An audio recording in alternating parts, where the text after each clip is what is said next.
Welcome. My name is Amy Brown, and I'm the Director of Events and Education for FacilitiesNet and Healthcare Facilities Today.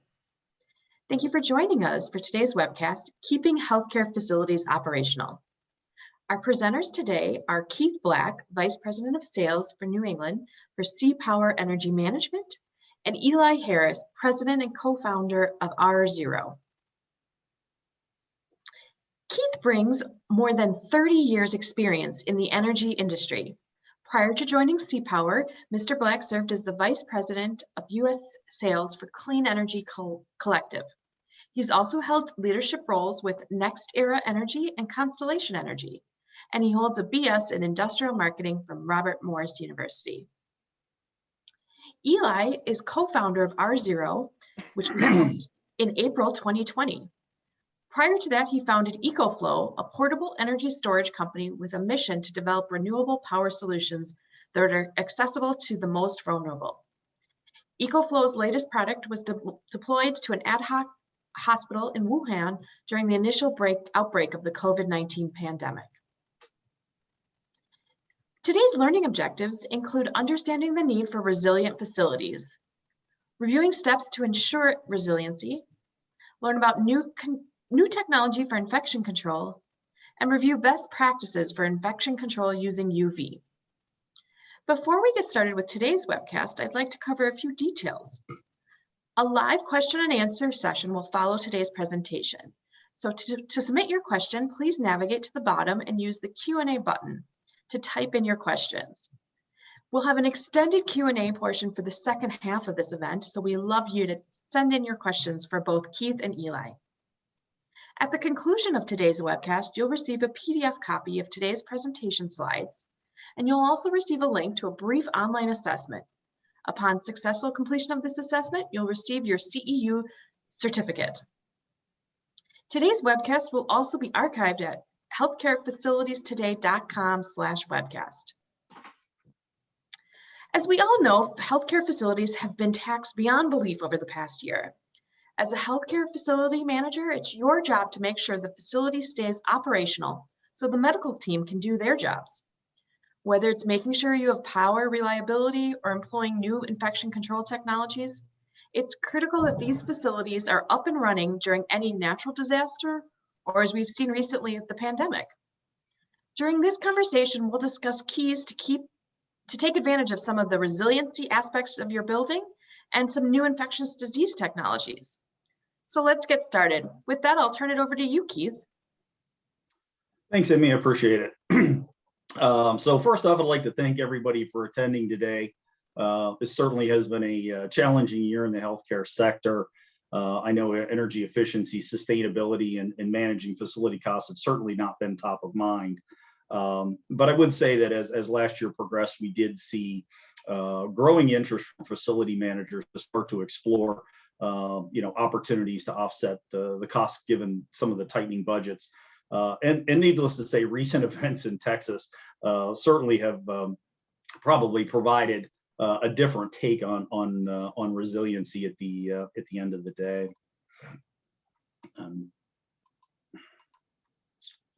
Sorry, there we go. So what I sort of wanted to cover this afternoon was again how facilities can lower those energy costs and risk manage the activities that will not only create resiliency, but oftentimes create a revenue stream in support of facility upgrades and other initiatives. I think the best way to look at the presentation today is before a facility undertakes any sustainability projects, whether it's fuel cells, solar and storage with a battery, generator retrofits, or even acquiring a new generator, they should always probably just step back for one moment and think, is there an opportunity to monetize this asset in participation in any types of the programs that some of which I'll discuss today, but across the United States, there's a multitude of opportunities. So again, I think that's the key is if I'm going to do this, obviously for the benefit of the facility, can I financially benefit to help offset some of those costs along the way? So just a quick note on CPower. We are the largest provider of demand side management dating back to the 1990s, and expertise in monetizing those resource capabilities with over 1,700 customers across 11,000 sites, which equates to about 4 gigawatts of electric load under management. And that encompasses over 60 demand side programs, both in deregulated as well as non-regulated states. Sorry, a little fast on the controls. So again, what can we do, right? As I said earlier, it's really about monetizing those energy assets, whether it's distributed generation, behind the meter assets like a wind, solar, and fuel cells that you can put into both the demand response and demand management programs. The demand response being, that temporary reduction in load when the grid is stressed. Also energy storage. We'll talk a little bit more about the utilization of battery and solar plus storage, which in certain cases is an added benefit by being able to having the two together. Energy efficiency, always an opportunity for that permanent load reduction. That can again be financially beneficial in any number of different projects that will again provide those benefits over a long term, provide both long-term savings as well as incentives. And then peak demand management, like any facility, you're always trying to shave that peak off so that you don't have to incur that demand charge that typically comes from your utility each and every month. So when we talk about the demand response, there are really a couple of different ways to look at it in any combination of these. The old standalone load shedding strategy, which can again be manual and or automatic load shedding, trying to reduce various equipment around the facility. BMS controls certainly are sort of the set it and forget it. Those are extremely beneficial in terms of being able to take away load in common areas and things like that, where you can play with ventilation or lighting controls. That in certain cases, BMS or building automation systems can actually also gain energy efficiency credit in certain markets. So by again going back to that permanent load reduction, retrofit or new generators are certainly a key in certain cases. California, unfortunately, generators you cannot use for demand response, but in many other markets you can. Here again, I go back to that early statement. Before you do something, what could be the financial benefit of doing that project? And in the case of generators, we're finding that tier 4 final diesels or the tier 2 factory certified gas, if somebody's looking to purchase a brand new generator, there's a huge financial benefit of being able to utilize those in a demand response event. Oftentimes people go, "Oh, generator, that's a dirty." The reality is the generators that are being produced today are very, very clean, and again being utilized by many customers behind many different jurisdictions. So again, I think those are certainly things to keep in mind when you want to look at that cost benefit.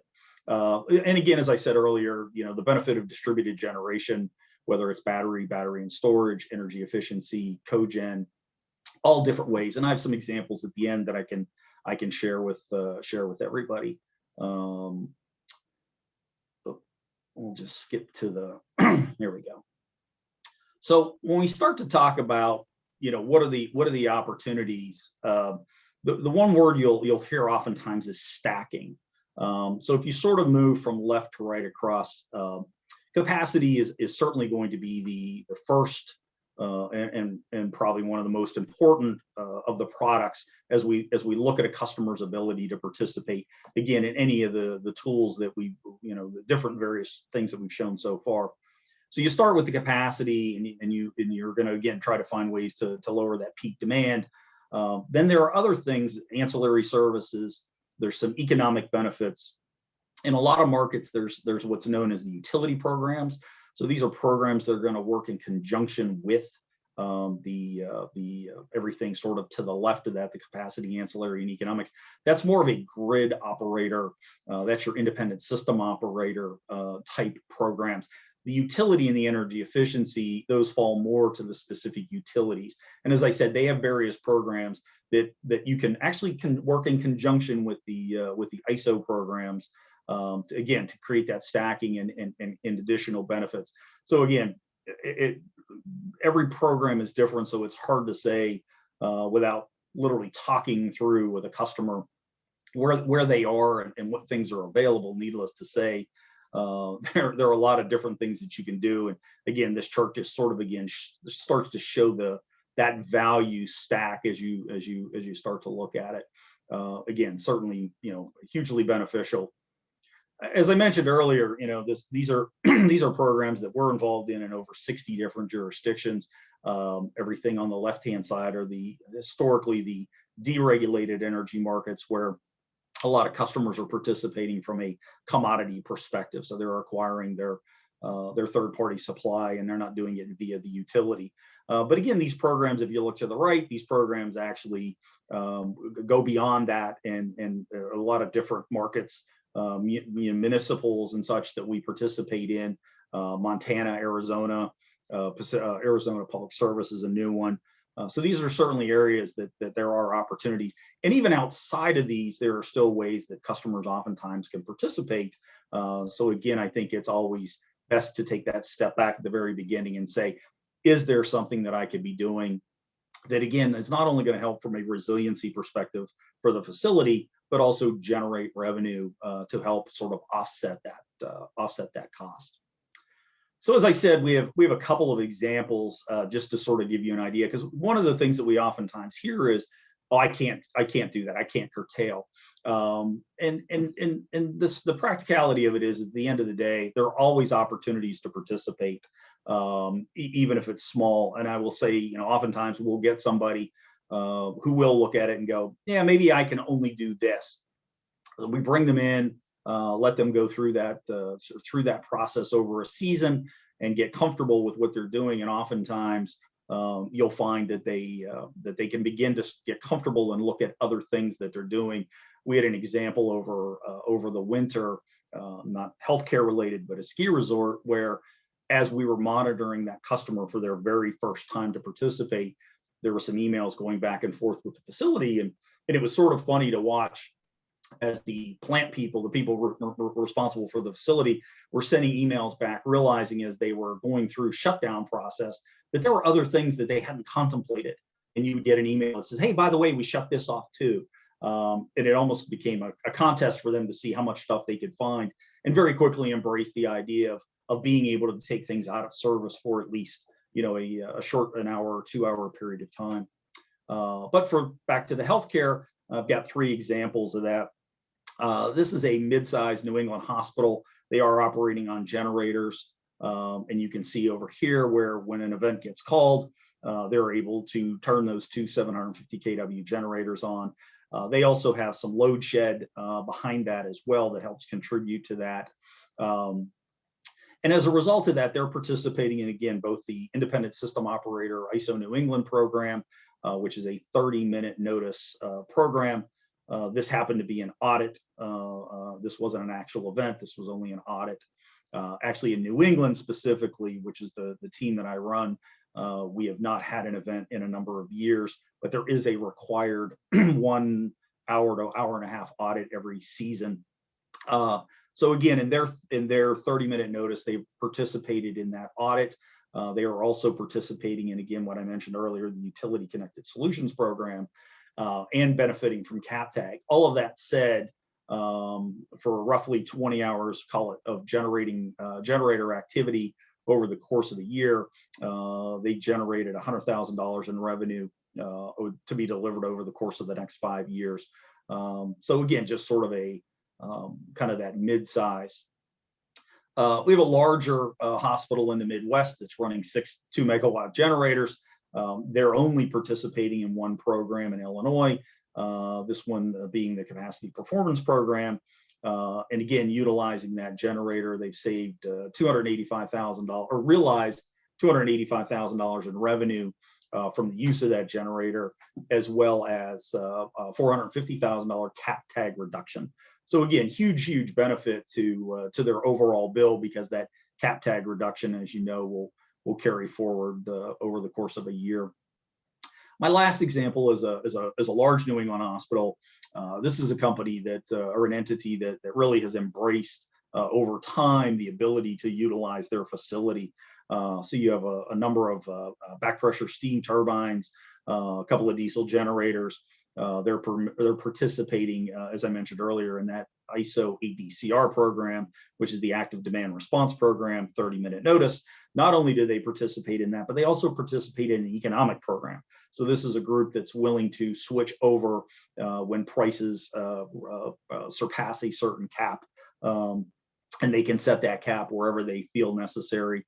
So they're actually gaining the economic benefit as well. And they're getting called, they're probably getting called at least a couple of times a month in the off season. In the very heart of winter and the heart of summer, they're going to get called a little more often. But that's voluntary, so they can get in and get out at any time. They also are participating, in this case, in 2 utility programs. Part of the facility is actually operating 4 megawatts over the targeted dispatch, which is a day ahead notice, and then the daily dispatch, another 3.5 megawatts, and that's a real-time 30-minute notice program. And here again, over the course of that contract term, they will recognize $2.24 million, almost $2.5 million in savings. So again, this is a group that really is taking it to heart and really trying to find ways to create the resiliency, actually creating sustainability, as well as benefiting from that revenue stack. So with that, I will turn it back over to Amy. Great, thanks, Keith. Thanks. Just a reminder, we'll be doing Q&A after Eli's presentation. So any of the questions you have from Keith's presentation, go ahead and type those in. But now I'll turn it over to Eli to talk about some of the new technology. Thank you, Keith, and thank you, Amy. I appreciate it. Thank you all for joining today. I think what I'll do first, I'll kind of zoom out, introduce myself, and give a little bit of context as to how and why we founded this company, and then I'll dive into the product itself. And I will try to be concise and not take more than 10 or 15 minutes.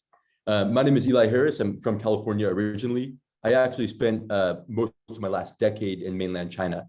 Started out on the foreign service track in Beijing, and then I got involved in engineering with FLIR Systems, the thermal imaging company, then DJI, the drone company. And then 6 years ago, I started my first venture, and I built a couple of manufacturing plants, manufacturing large lithium-ion batteries for energy storage, and did some contracts in Wuhan for some portable ad hoc hospitals. And then I came back to the States last year, was taking a little bit of time off, and got kicked off on this new venture. So just, I guess, some context, I was working with 2 mentors of mine, both entrepreneurs, one of them out of Abbott, the other is a venture capitalist. And then the third partner is Dr. Richard Wade. And Dr. Wade ran Cal OSHA for 15 years. And he taught at Harvard, Oxford, UC Irvine. And the 4 of us started talking about how there's certain events throughout history that create everlasting societal and infrastructural changes. And we likened what was happening with COVID to 9/11. How after 9/11, you have the Department of Homeland Security, you still have TSA with 20,000 agents. You still can't take a water bottle or wear shoes through the airport. You go to a ball game and you walk through a metal detector. These are all new standards around security that are a direct result of 9/11. And some of the psychological scar tissue after the event accelerated the adoption of those standards, but we never regressed. And I think right now, in the wake of COVID, fundamentally, the world is going to have a new posture around biosecurity and human health, and the standards that all facilities are going to be required to maintain and uphold in terms of how they keep people safe and look at infection prevention. So with Dr. Wade's help, we started whiteboarding what infection prevention looks like today. And we looked at the industry, which is, to be honest, governed by just a few players, SC Johnson, Clorox, Diversey, Ecolab, and these are all 100-year-old companies.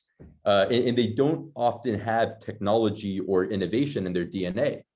they're pushing the same commodity chemicals or systems they pushed 80, 90 years ago. So with Dr. Wade's help, we started honing in on operating rooms and thinking that operating rooms are where we have the highest risk and liability, where you have patients coming in and out and many exposed persons, and you're actually encouraging the ill to gather, and you have to learn how to control the spread of disease in these environments. And we started looking at what protocols in the operating rooms could be mapped into healthcare facilities at large and more dynamic commercial organizations, even outside of healthcare, as we look to keep the public and community safe as they interact in these shared spaces. We learned that in the hospital setting, especially in operating rooms, we do three things very well.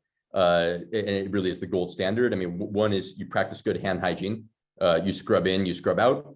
And very interestingly, just a small tangent, so hand washing didn't actually start until the Spanish flu in 1918. It was at that time when they realized that nurses walking back and forth from the morgue to operating rooms were carrying virus. And it was with that realization that hand washing now became prevalent. So again, it's these events and these moments in time that create these new standards. So in operating rooms, doctors scrub in, scrub out. They practice good hand hygiene.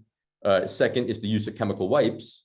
And then third, which is the gold standard in all operating rooms today, is the use of these large UVC light towers. And what's interesting is with Dr. Wade's help, we got a little history lesson on these UVC light towers. And I'm sure y'all are quite familiar, but UVC is actually extremely old technology. In 1903, the Nobel Prize for Medicine was awarded for the discovery of the germicidal properties of UVC. The 1910s, we started using it in wastewater treatment. The 1920s in HVAC. You guys, many of you probably have UVC in your HVAC facilities today. The 1940s, we started using these systems in hospitals. But what's very crazy is that the market didn't grow until 2010. And it's a $5 billion market today, just selling these UVC light towers into operating rooms. But what happened in 2010 was Obamacare's Affordable Cares Act. So prior to Obamacare, Medicare and Medicaid were reimbursing hospitals for hospital-acquired infections. So if you went into a hospital for a small surgery and you left with staph or something else, that was a $30,000 financial liability for the hospital, but it was reimbursed by Medicare and Medicaid. And then when Obamacare's Affordable Cares Act passed, two things happened. We raised taxes and we looked to bring spend down in healthcare. And Medicare and Medicaid were trying to cut costs. And they said, you know what, hospital, this happened on your watch. We're not going to cover it anymore. So for the first time ever in 2010, hospitals finally became financially liable for the incidences of infection on their premises. And when that happened, there was a great study that was done, and it was shown that hospitals that used UVC light towers in operating rooms had 93% fewer infections than the hospitals that didn't. And with that data point, the market erupted. And like I said, it's a $5 billion market today, and in any well-capitalized hospital, they use these systems to turn over operating rooms. What's really perverse is that selling into healthcare is difficult. There's 3 manufacturers that have an oligopoly in the space. Clorox private labels a product by UVDI, there's TruD, and there's Xenex. And what they do is they value price these systems to hospitals based on the cost savings of reducing infections. So they say it doesn't matter what it costs us to build these things. If we can produce X number of infections per year in your facility, you have a payback period of Y years. So they're selling a payback period on reducing infections. They're not actually selling the bill of materials to build this product. So with Dr. Wade's help, and I'm an engineer, my partners are engineers, we said fundamentally, this is a light on wheels with a timer. It is not rocket science. There is no secret IP. There is no special sauce. The ability for UVC to inoculate any pathogen is the amount of light that you emit and how long you run it for. And that is it. There is nothing else in there. It is just light. So what we did is we went out and we raised almost $20 million from the same fund as Tesla and SpaceX. And we brought together a kick-ass engineering team. And in 5 months, we built a system that unequivocally, fundamentally outputs more light than any product being sold in the world today. And we're pricing it based off the bill of materials, not extorting value from the healthcare system. So again, it is just, it's math. We have more light output, which results in higher kill rates. So we sent it to a US military lab. It's a DoD sanctioned lab called Biosciences in Bozeman, Montana. And we actually tested it against live microorganisms. We tested it against live human coronavirus, feline calicivirus, E. coli, C. diff, MRSA, staph, SARS, you name it. We ran a series of lab tests, and we had the military lab actually validate that we do in fact have higher kill rates than any product being sold in the world today. And the benefit of that light output is shorter cycle times. So you can actually achieve the same kill in less time. So you can use these systems more efficiently and move them around and take them to more environments in the facility. And because we're pricing them affordably, the goal is to take this technology that's historically been limited to operating rooms because of price point and risk and awareness, and take these products into the larger, more dynamic areas of the facility, like patient intake rooms, bathrooms, cafeterias, waiting rooms, and extend the use of this beyond the operating room. So I'm just going to skip ahead a little bit here, just for the interest of time. But what is very unique and why we're actually winning so many bids is we are the first company to embed a Verizon LTE chip in the handle. And what you can do with that Verizon LTE chip, so it's automatic. For the operations, you just wheel this thing around, you select a room, and you press go, and it runs. Because we learned that custodial staff is very high turnover. There's often retraining and onboarding of new employees. So our design target was a microwave. We said anybody that can operate a microwave should be able to operate this system. There's 4 buttons. You wheel it around, you plug it in, you turn it on, you press go. But automatically with that LTE chip, we push data to a web-based app. So you guys, as the facilities managers in real time, you can actually audit and monitor who ran it, exactly which room they ran it in, and what time they ran it. So for the first time ever, you actually have an audit trail and execution compliance around the custodial duties.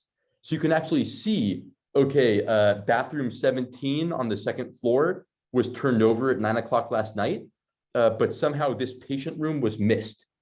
So from a safety and risk mitigation perspective, you can set a protocol and you can actually audit adherence to the protocol. Because right now, the truth is, I mean, we send crews around to spray, to wipe, to clean, and maybe they sign their initials on a log, or maybe they scan a QR code if you're somewhat advanced, but there's no real way to validate that the job was done and that there was no human error. But with these systems, they're fully autonomous. It runs the same cycle every single time, so there's no human error. It disinfects the air and the surfaces, and you have real-time reporting to audit and validate that the protocol and the job was actually done as it was supposed to be done. So from a safety perspective, that's important. We live in a very litigious society. So from a litigation perspective, having that audit trail is important. And then honestly, right now, half the battle is keep people safe. The other half is communicating what you're doing and rebuilding trust. And the ability to show that reporting, if you'd like, you can cut up that data by day, by week, by month, by building, by floor, by operator. You can cut that data any way you'd like, and you can share that reporting with your staff, with your patients, with your community, whoever you'd like. So what's great is that this is very old technology. So the use of it and the precedent of its efficacy is validated, especially in the hospital setting. We're bringing it to a price point where you can actually take it to more commercial, dynamic, interactive areas. And then we have reporting so that you can validate that it was actually used as prescribed. And then with that, we're, because communication is very important, we do have a lot of communication tools. We would never impose them on you, but if you would like to use them, We have badges, placards, tent cards. We can help you with communications of what it is that you're doing. Like I said, I think communication and rebuilding trust is incredibly important right now. We are a double bottom line company, which means that our first bottom line is, we have to be profitable enough to operate. That second bottom line is social impact. So we are very committed to doing the right things. We actually manufacture all in the US. Even our tooling is in the US. All of our customer service is US based. All of our offices are in low income zones. We hire very diversely. We're building, we're backed by the same backers as Tesla and SpaceX. So we have good experience in manufacturing and hardware. So we're actually building 100 units a week right now. And our lead times are less than 10 days. So we're off to a really good start. Yeah, we're very happy to work with you on protocols to understand what your facilities are like, how many custodians you have operating in a shift, what your floor plans are. We can even pre-program your floor plans into the devices. So all the operators do is select the room, and it's already calibrated based on the square footage of that room, how long of a cycle to run. So we over-engineered the heck out of this thing. And we really want to do good here and bring this and democratize this technology. So we're very happy to work with you on custom programs and make this a win for you guys. So very grateful for your time today, grateful to be here. Thank you, Keith, for sharing this with me. And back to you, Amy, and we'll do some Q&A as you see fit.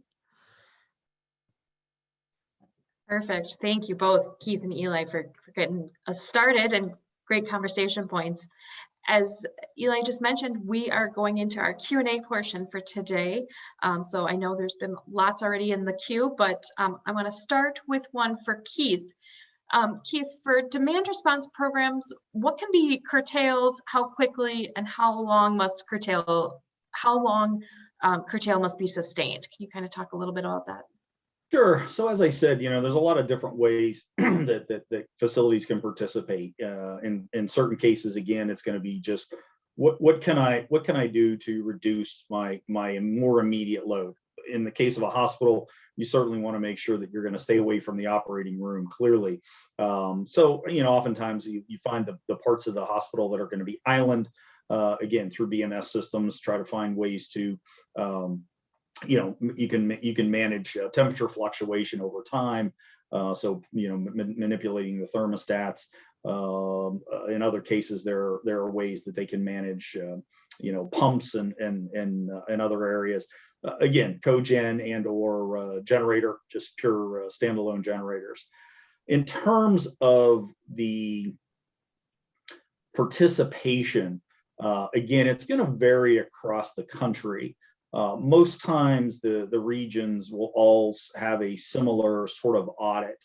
And that's just simply to participate, to show that the facility can participate under what it's been contracted for. So if a customer says we can shed a megawatt of power, we will share that with the facility, with ISO, in this case, ISO New England or one of the utilities. And there's somewhat of an expectation. Again, so in an audit, they're going to be curtailed for an hour to an hour and a half. In the course of an event, it could be upwards of 3 hours if it's called. Again, if you look at New York and the Mid-Atlantic West Coast or Midwest, in what's known as PJM, very similar in terms of a day ahead, the ability to shut down for an hour to 3 hours at any given point in time. Perfect. Thanks, Keith. Mm-hmm.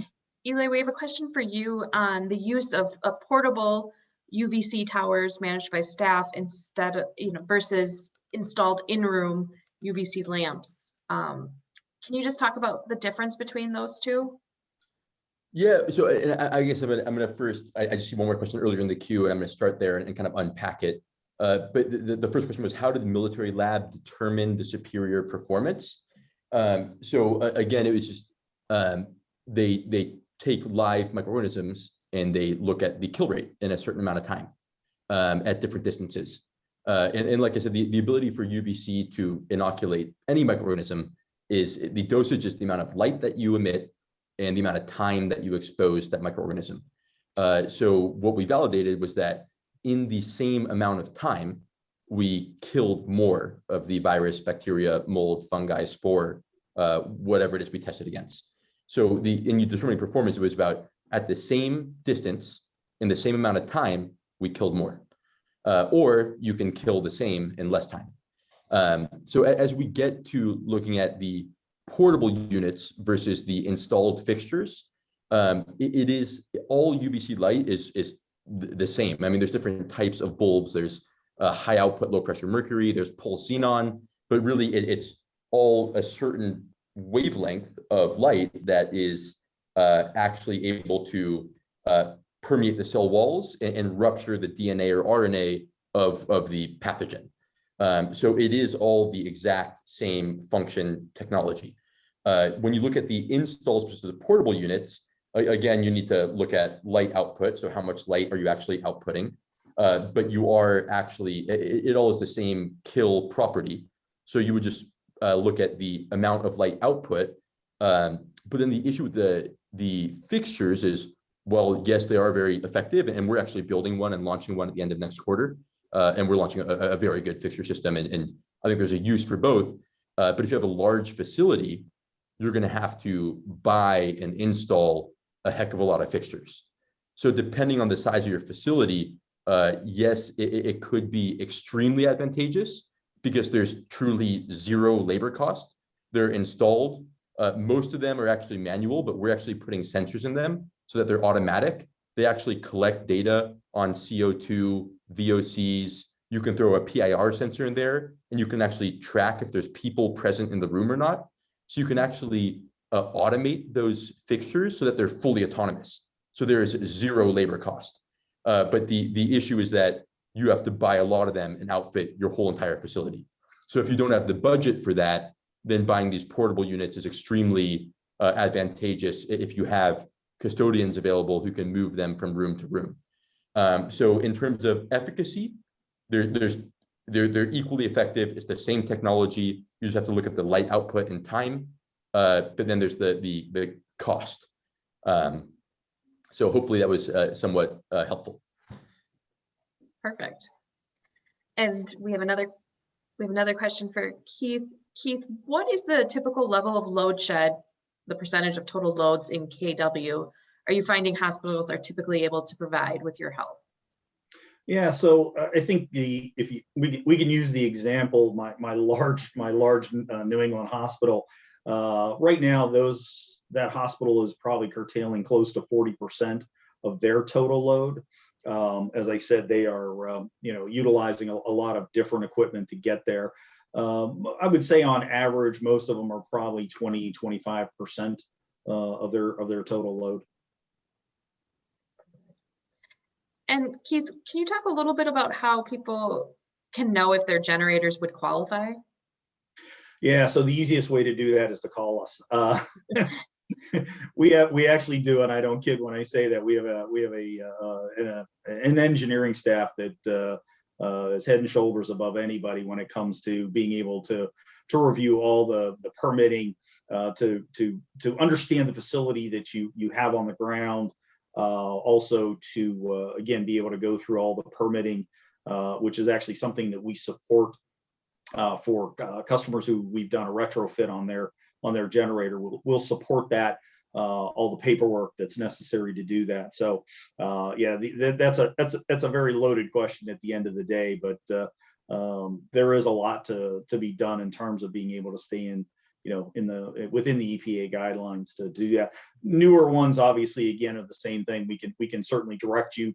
We're not in the generator business, so we can certainly direct you to the types of things that you should be looking at. Again, that tier 4 final diesel or a tier 2 gas certified. We can certainly direct you to those because, again, we can in most jurisdictions outside of California where you can use generators, we'll certainly be able to generate what that revenue stream looks like. So that's a generator that will certainly cost more, but again, over the life of that generator, it will prove to have paid itself. Again, provided better resiliency and been able to participate in programs. Perfect. Thanks, Keith. I think you're on mute there, Amy. Yep, sorry. muted myself. We've had a question about the finishes and materials that are sensitive to UV degradation. Can you talk a little bit about this and how some of the finishes and materials in healthcare facilities might be affected by UV light? Yeah, I'll touch on materials and shadowing.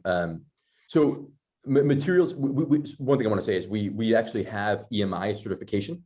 So we are compliant to run around life-saving equipment. There is no issue operating this with any equipment in the OR or the facility at large. It will not impact the efficacy or performance of any equipment you have there.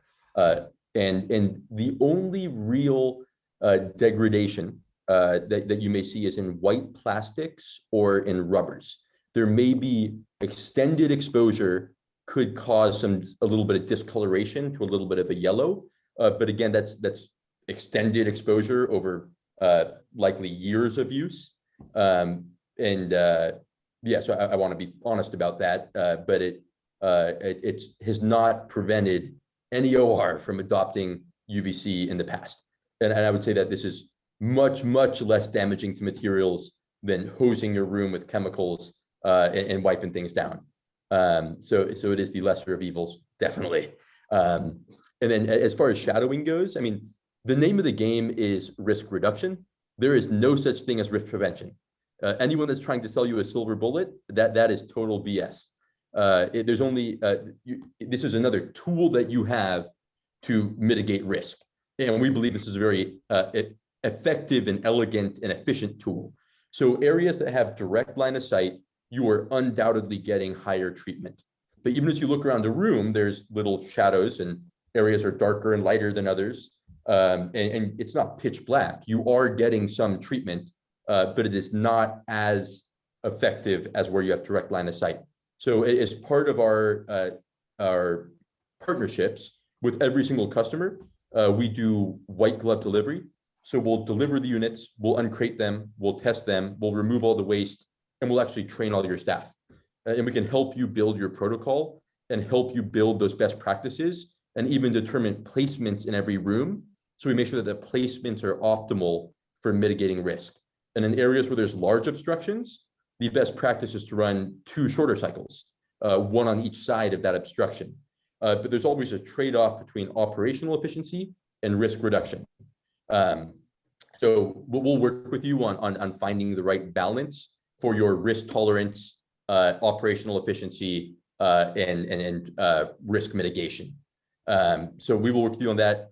The other comment I wanted to make, though, is that there is no silver bullet. Juxtaposing this against sprayers or manual wipe down teams, Clorox put out a study in 2019 that showed that even trained staff in hospitals doing wipe downs miss 53% of surfaces.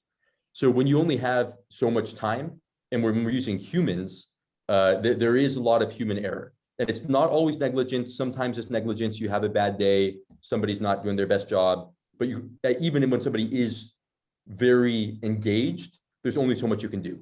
And chemicals only address surfaces. So at least with our system, we're addressing air and we're addressing surfaces, and there is no human error. There's error in the limits of the properties of light, but we can try to help you build the best protocol. Okay.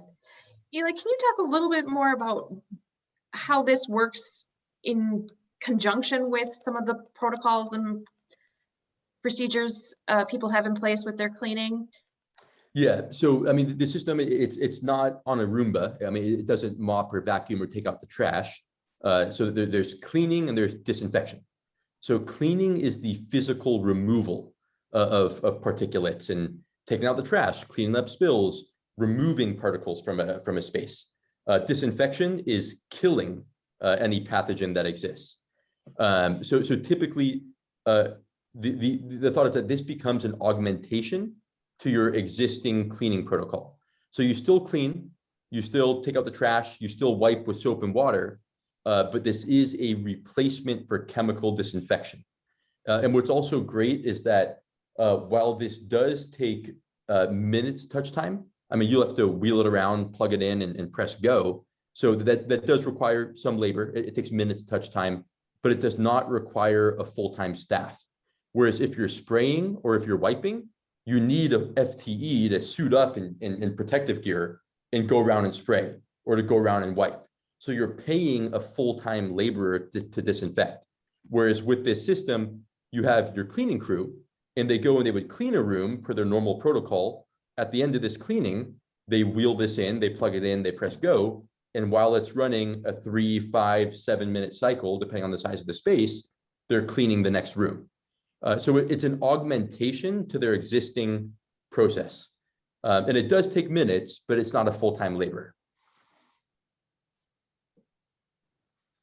Perfect. Keith, you talked about, the differences in different regions and different programs. Can you talk about, how somebody would be aware of these different programs? Yeah, so one of the easiest places to start is to check with your local utility. Again, as we talked about the stacking, if you look locally at the utility and see what the programs are for the utility, that's always a great place to start. When you start to look at the grid operator, the ISO RTO programs, you can certainly figure out who your local provider, a grid operator is, and go out to their website. Though I will tell you, typically those are rather challenging to sort of navigate and read and understand the things that they talk about. But again, if you start at the utility level and you start to see what's available, again, from an energy efficiency perspective, that will typically lead you into understanding or sharing other potential opportunities to participate. And again, if the utilities have something available in your area, then there's a really good chance that the independent system operator or the RTO, will as well. Or again, call us. We're behind 60 programs, so chances are, if you're in one of those areas, then those are certainly available to participate. Perfect. And are there new programs coming on board on a regular basis? That's a good question. It's interesting. There's two sides of it. So one, there are always new programs that are coming about as we evolve in an era of sustainability. You are seeing more and more. We've been approached recently by a municipality who again isn't regulated by the Public Service Commission, if you will, who really is looking to try to find a way to grow their energy efficiency business. What they've seen is a very limited reduction in load on their system, and as a municipality, they're subject to the same peak demands requirements as a regulated utility is. So you're starting to see both at the customer level, utility level, Arizona Public Service as an example, for us to come in and be the administrator to that, to basically go out and find customers who are willing to participate, to find ways to lower that. So yeah, the answer is there are new programs popping up all the time. Right now, we're in the process of answering a couple RFPs for ones that don't currently exist today. And even within those that do currently exist, even those are evolving as the technologies get better, in certain cases get less expensive and are more available for individuals to participate. So we're seeing it in both cases, both new as well as even within existing programs, additional opportunities that are presenting themselves each and every day. Perfect. Thank you. Mm-hmm. Eli, another question for you. You kind of mentioned a few. Obviously, the OR UVC light has been used historically for a while. You mentioned a few other places. Can you talk about some of the best areas that you've seen your product used or UVC lights used in healthcare facilities? And what kind of time does that take that area out of commission? Yeah. So the OR is where that's where the precedence has been since the 40s. And then with the introduction of our product and making it more affordable, we're seeing more and more use. If you actually look at risk in any environment, and even in hospitals, most hospital-acquired infections are not actually occurring in any patient room or any OR. They're occurring in bathrooms and places people eat. And that is actually, there's perceived risk and there's actual risk. And maybe part of the reason why there's less infection in some of these ORs is because we're doing a better job cleaning, disinfecting in those spaces on the regular. But it's these high traffic, high throughput confined areas. So we're seeing a lot of folks extend the use of our product to the bathrooms at large, any break rooms for staff, as well as for patrons, community members, where people are eating, congregating. Elevators are very important, and then lobbies and meeting rooms. So we will prescribe, we have prescribed cycle time, so you can have tables, so you can measure spaces yourself. If you have unique areas for using the product for the first time, or like I said, we can actually pre-program your floor plans into the device so the cycle times are automatically calibrated. But 500 square feet takes about 3 minutes. 1,000 square feet takes less than 7 minutes. And 3,500 square feet would take about 15 minutes. And you can keep increasing square footage and size of the room, but light follows the inverse square law. So you get, it will be exponentially more time to treat a larger area. So it's actually more efficient just to run 2 shorter cycles on each half of the room. So we say after 3,500 square feet, it's better to run multiple cycles. But there's also 0 dwell time. So as soon as the cycle is over, you can walk in and use that space. So in most areas, right, a bathroom is a private bathroom. You're looking at no more than a 3-minute cycle. A larger, I guess, a standard meeting room, maybe 5 minutes. And then some of your larger spaces, 7 minutes, 10 minutes, 15 tops. And people should not be present. The CDC and OSHA, they do have permissible limits of human exposure, but we don't want to be liable. We don't want you to be liable. There's just not enough testing and data out there. So we say that nobody should be present. And we actually have 360 degrees of infrared heat and motion sensors, PIR sensors, and they sense every 1/8 of a second. So if anybody walks into space, it will automatically shut off. And every single one of those sensors has a fail-safe. So if any of those sensors are not working, the device will not turn on. So what's great is we can actually ensure that there's 0 human interaction. Whereas even with chemicals, there is no way of ensuring that your custodian doesn't accidentally swallow bleach or get it in their eyes or do what, or you can't ensure that there's no human error in the use of it. In 2020, we saw more calls to the whatever the CDC hotline is for wrongful use of chemicals than ever before in history.